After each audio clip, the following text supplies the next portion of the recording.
ত্রয়োদশ জাতীয় সংসদ নির্বাচন এবং গণভোটের জন্য দেশের ভোট কেন্দ্রগুলোতে পাঠানো হয়েছে ভোটের নানা সরঞ্জাম। আইনশৃঙ্খলা বাহিনী এবং নির্বাচন কর্মকর্তাদের উপস্থিতিতে উপজেলা পর্যায়ে ব্যালট পেপার, সিল এবং অমোচনীয় কালি সহ নির্বাচনী সামগ্রী পৌঁছে দেওয়া হয়েছে। বিস্তারিত ডেস্ক রিপোর্টে থাকছে। প্রিজাইডিং অফিসার ও আইনশৃঙ্খলা বাহিনীর তত্ত্বাবধানে পার্বত্য অঞ্চলের দুর্গম এলাকাগুলোতে হেলিকপ্টারে করে পাঠানো হয়েছে নির্বাচনী সরঞ্জাম। ৩ পার্বত্য জেলায় লড়ছেন ২০২৮ জন প্রার্থী। ঢাকার কেরানীগঞ্জে ঢাকা ২ ও ঢাকা ৩ আসনের ভোট কেন্দ্রগুলোতে ব্যালট পেপার সহ সব নির্বাচনী সরঞ্জাম বিতরণ করা হয়েছে। উপজেলা নির্বাহী কর্মকর্তার উপস্থিতিতে উপজেলা অডিটোরিয়াম থেকে এসব বিতরণ করা হয়। ভোটের সরঞ্জাম পৌঁছে গেছে নারায়ণগঞ্জ জেলার 5টি আসনের ভোট কেন্দ্রগুলোতে। বুধবার দুপুর থেকে জেলার রিটার্নিং কর্মকর্তার তত্ত্বাবধানে প্রিজাইডিং অফিসাররা তাদের ভোটের সরঞ্জাম বুঝে নেন। নারায়ণগঞ্জে 5টি আসনের প্রতিদ্বন্দ্বিতা করছেন 47 জন প্রার্থী। মোট ভোটার প্রায় 24 লাখ। বগুড়া জেলার 12 উপজেলার 983টি ভোট কেন্দ্রে ভোটের প্রয়োজনীয় সরঞ্জাম পৌঁছে গেছে। সদর আসনে বিএনপির চেয়ারম্যান তারেক রহমান সহ আরও 5 জন প্রার্থী রয়েছেন। জেলায় মোট ভোটার 29,21,940 জন। ফরিদপুরের 4টি আসনের জন্য সহকারী রিটার্নিং কর্মকর্তার তত্ত্বাবধানে কেন্দ্রগুলোতে ভোটের সরঞ্জাম পাঠানো হয়। ফরিদপুরের 4টি সংসদীয় আসনে এবারে প্রতিদ্বন্দ্বিতা করছেন মোট 28 প্রার্থী।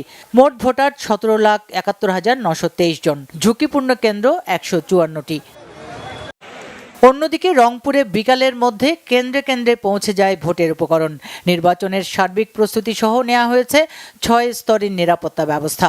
বিএনপি, জামায়াত, জাতীয় পার্টি, এনসিপি সহ বিভিন্ন রাজনৈতিক দলের 44 জন প্রার্থী প্রতিদ্বন্দ্বিতা করছেন। এবার জেলার 6টি আসনে 873টি কেন্দ্রে প্রায় 26 লাখ ভোটার রয়েছেন।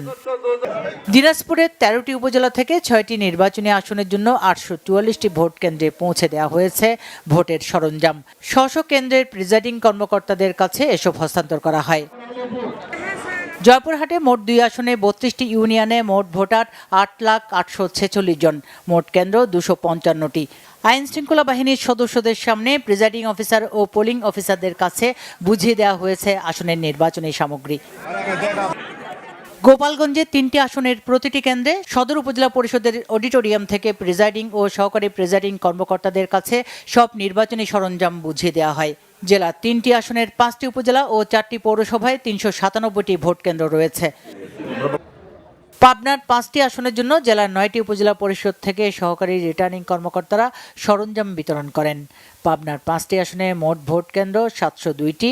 এর মধ্যে ঝুঁকিপূর্ণ কেন্দ্রে বডি অন ক্যামেরা রয়েছে। কঠোর নিরাপত্তায় গাইবান্ধার 5টি সংসদীয় আসনের কেন্দ্রে কেন্দ্রে ব্যালট বাক্স সহ অন্যান্য নির্বাচনী সামগ্রী পাঠানো হয়েছে। দুপুরে রিটার্নিং কর্মকর্তার কার্যালয় থেকে এসব সামগ্রী বিতরণ করা হয়।